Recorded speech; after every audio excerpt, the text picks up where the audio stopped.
Break के बाद एक बार आप लोगों का फिर से स्वागत है। अब सबसे बड़ा देखा जाओ कि छठा चरण में आज बरेली में सपा सुप्रीमो मुलायम सिंह यादव बसपा सरकार पर जम के बरसले और सरकार के हाथी मूर्ति बनावे के नीति के जम के आलोचना कैले। साथ ही किसान सबसे वादा कैले कि सत्ता में आवे पर उनकर 50,000 तक के कर्जा माफ कर दिया जाए। जरा देखिए रिपोर्ट। अब बच गईल बा आखिरी चरण के मतदान जौन हुई 3 मार्च के। एकरा के लेके हर दल अपन चुनाव प्रचार तेज कर दिले बानी।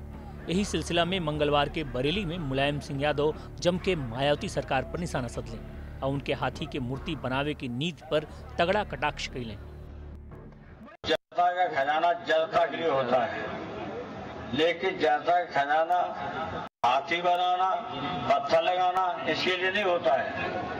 और जनता का सारा जनता का जो पैसा था वो जनता के खजाने का पैसा था, वो कैम लगा है पत्थर में। किसान सबके आबादी ये चरण में भी ज्यादा बा। यही के ध्यान में राखत मुलायम सिंह वादा के झड़ी लगौले, साथ ही मुस्लिम मतदाता के भी रिझावे के प्रयास कैले। दरअसल चरण में मुस्लिम मतदाता की संख्या भी काफी बा। जो बहुत गरीब है, किसान है और रुपया देने लायक नहीं है, कर्जा बहुत बड़ा है सहकारी समितियों का। अगर सहकारी समितियों का कर्जा है उन पर तो 50,000 तक का कर्जा माफ कर दिया जाएगा।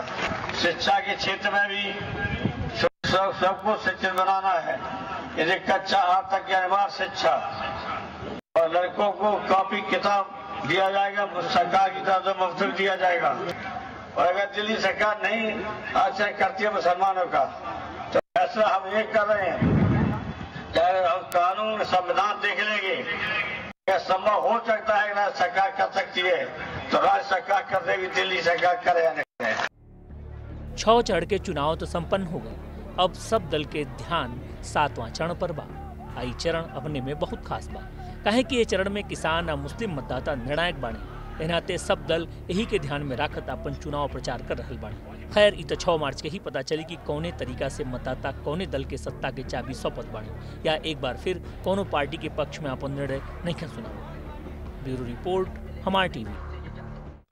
जी हाँ, मुलायम सिंह अपन तरीके से एक बार फिर लोक लुभावन वादा के झड़ी लगौने बरेली में। लेकिन अब एक से पहले चर्चा एक अहम मसला पे हो रहा बा कि आखिर बड़े पैमाने पर वोट कट रहा बा। मतदाता लोग के जो उनका की परमानेंट यहाँ के बासिंदा बाड़े उनका भी छठा चरण में मतदान देवे से वंचित रहा बा।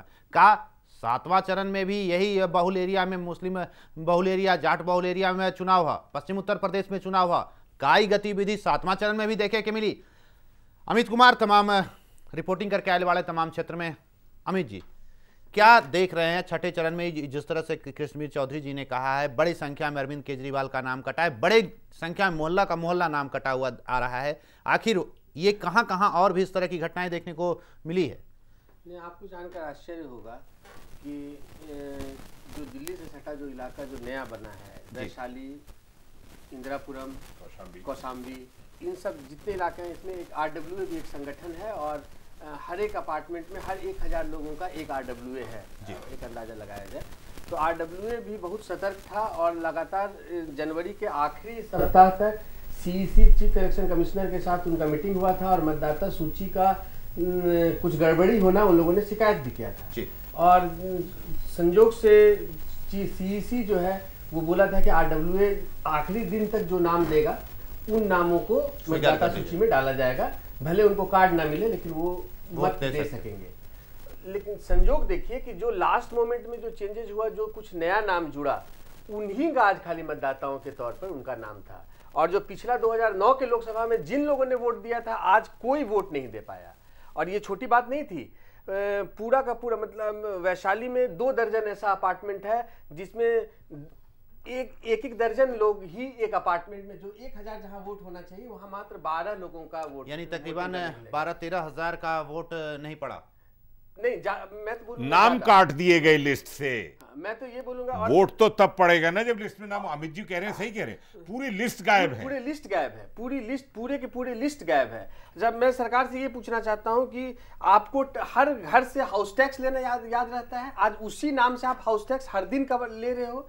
इस इलाके से अरबों रुपया आपको रेवेन्यू मिला घरों के रजिस्ट्री के नाम पे। आज जब मत देने की 2009 एक आदमी आज अरविंद केजरीवाल के केस में दिग्विजय सिंह ये बोल रहे हैं कि ये उनको चाहिए था कि अपना सूची में नाम पता कर दें। आप हमें ये बताएं, क्या दिग्विजय सिंह बताएंगे हमें या कोई अधिकारी हमें बताएगा कि कैसे कट सकता है एक आदमी का नाम? जो 2009 में अगर मैं वोट डाला हूं तो आज अगले चुनाव में मैं देने जा रहा हूं, तो उससे पहले बताना चाहिए था आयोग को कि हर एक बार वोट देने के बाद आपको फिर से अर्जी भरना पड़ेगा अगले वोट। नहीं, फिर कार्ड बनाने की आवश्यकता क्या है? चुनाव आयोग ने क्यों ये सब इतना अरबों रुपए इसके ऊपर खर्च किया? अगर वही लोग टावर में रहते हैं, उन्होंने फ्लैट खरीदे हैं, उनका क्या अपराध क्या है? और चुनाव आयोग संजोग से जो एक नंबर दिया था कि मतदाता को अगर कोई गड़बड़ी लगे तो उस नंबर पे आप फोन करके पता लगा सकते हैं कि आपका नाम है नहीं है, आज वो नंबर बंद था।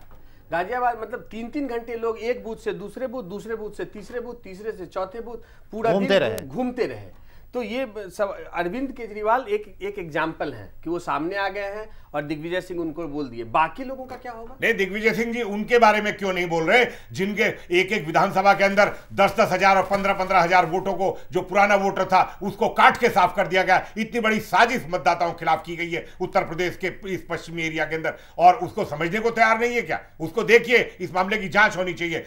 दिल्ली की सीमा पर वैशाली और कौशाम्बी में जो जिम्मेदार नागरिक हैं, पढ़े लिखे लोग हैं, वो सब साफ कर दिया पूरी तरह। ये कौन सा साजिश है? किसने किया? किसने किया?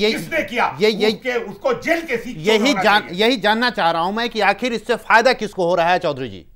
ये कौन शख्स है जो सरकार सत्ता में है, उसने सारी साजिश की है, जिसका प्रशासन पे कब्जा है उत्तर प्रदेश के अंदर, उन्होंने साजिश की है। उनकी साजिश के बिना संभव नहीं है। जिला प्रशासन उसमें है, उत्तर प्रदेश सरकार का प्रशासन उसमें इन्वॉल्व है, बिना प्रशासन की मर्जी के हो नहीं सकता।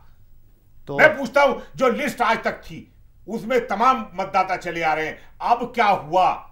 3 महीने पहले लिस्ट में नाम थे, अब 3 महीने के बाद जब क्या हर महीने जाके चुनाव आयोग में उसके कार्यालय में जाके अब ये चेक करना पड़ेगा कि क्या वोट काट दिया है, क्या वोट चल रहा है? यही काम रह गया हर आदमी को। आपने एक बार मतदाता बना लिया, आपने आईडी का कार्ड दे दिया, आपने तमाम चीजें देखी, वो आदमी वहीं रह रहा है, कहीं गया नहीं है, उसका जीवन चल रहा है, हाउस टैक्स दे रहा है, इनकम टैक्स दे रहा है, तमाम टैक्स दे रहा है, उसके बाद वोट काटने का हक किसने दिया?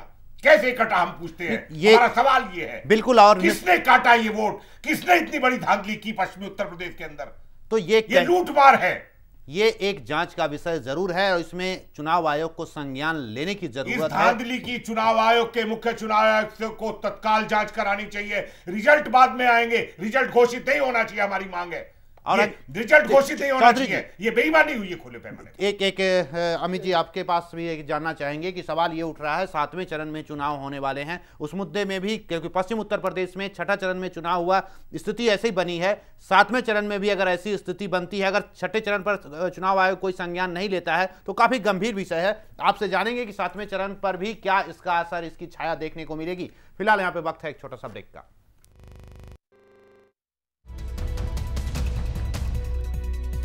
और 6ठा चरण में देख रहा बानी की सहारनपुर में 64.86%, जबकि बागपत में 61%, 60.86%, मेरठ में और 59.17 मुजफ्फरनगर में चुनाव भइल।